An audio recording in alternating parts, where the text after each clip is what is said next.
Hello everyone, we are going to start class 9 civics और ये civics का chapter number 2 है। What is democracy and why democracy. Democracy क्या है और डेमोक्रेसी क्यों। तो चैप्टर शुरू करते हैं हम एक सिंपल सी डेफिनेशन से डेमोक्रेसी की।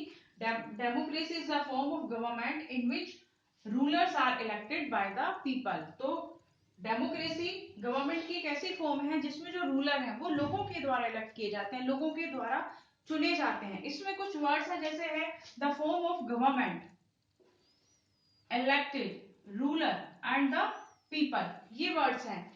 इनसे कुछ क्वेश्चन अराइज होते हैं कि जैसे रूलर हमने लिया, रूलर क्वेश्चन अराइज क्या हो रहा है कि रूलर किस तरह के रूलर तो डिक्टेटरशिप में भी होते हैं जहां पर पावर सिर्फ एक ही आदमी के हाथ में होती है, एक इंडिविजुअल के या फिर एक ग्रुप ऑफ पीपल के हाथ में होती है, वो उस वहां पर भी रूलर होता है। मोनार्की में भी रूलर होता है जहां पर राजा के बाद जो उसका लड़का है या उसका बेटा है वही रूलर बनता है, वही राजा बनता है। रानी की बेटी वही रूलर बनती है। तो रूलर तो डेमोक्रेसी में ही क्यों, डिक्टेटरशिप में भी और मोनार्की में। तो किस तरह के रूलर की बात हम इसमें डेमोक्रेसी में कर रहे हैं, किस तरह के रूलर इसमें होने चाहिए।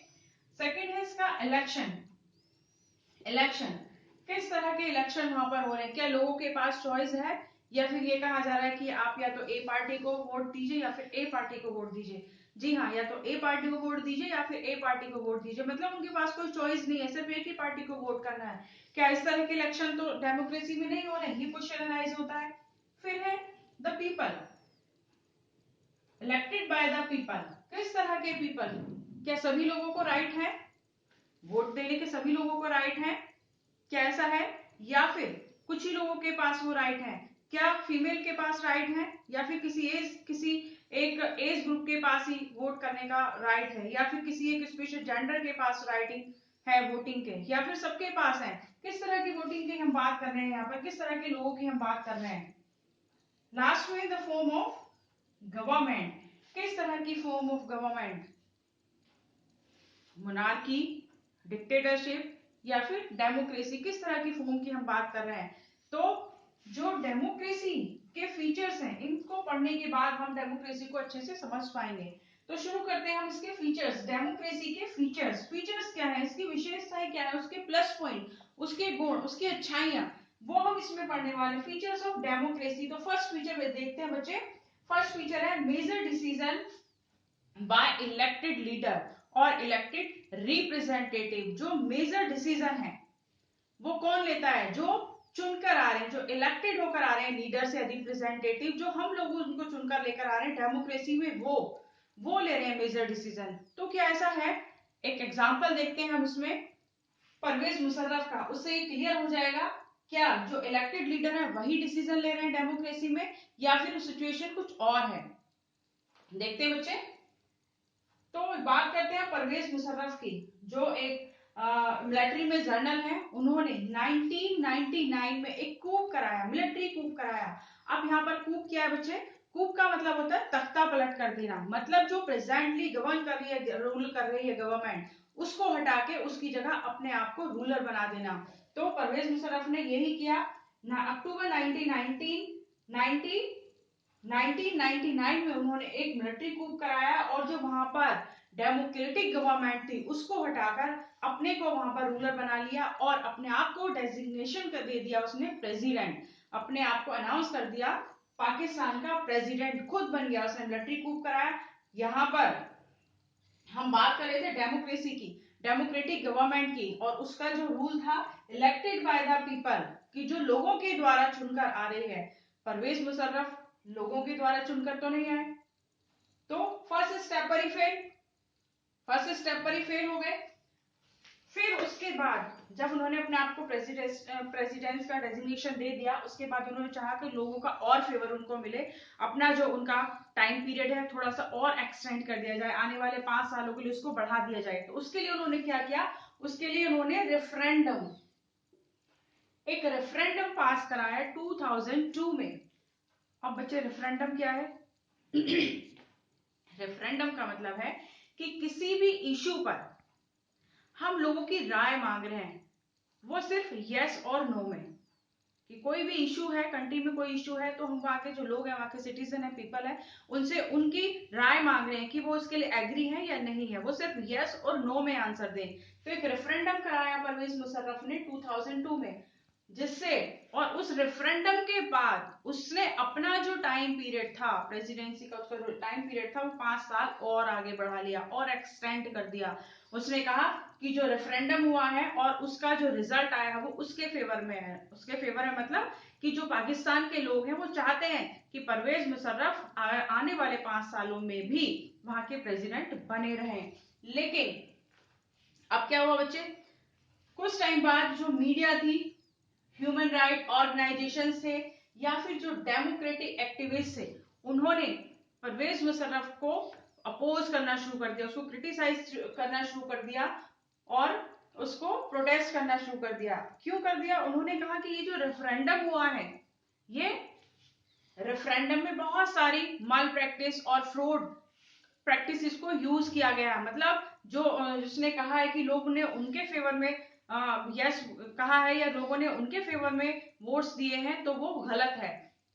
लोगों ने उनको प्रोटेस्ट करना शुरू कर दिया। अब इस सब से बचने के लिए क्या किया, परवेज मुशर्रफ ने एक लीगल फ्रेमवर्क ऑर्डर पास किया। मतलब सारे तो वर्क वो नॉन इलेक्टेड लीडर की तरह कर रहा था, लेकिन यहाँ पर उसने अपने आप को बचाने के लिए या अपने आप को डेमोक्रेसी में फिट करने के लिए एक लीगल फ्रेमवर्क ऑर्डर पास किया। किसने किया? जो एक नॉन इलेक्टेड लीडर था, उसको किसी ने भी, किसी पीपल्स ने उसको चूज नहीं किया था, वो इलेक्टेड होकर नहीं आया था, इलेक्शन लड़कर नहीं आया था। वो कैसे आया था? वो जबरदस्ती आया था, वो कूप करके आया था। उसने एक फ्रेमवर्क पास किया और उसमें उसके बाद क्या किया उसने, जो पाकिस्तानी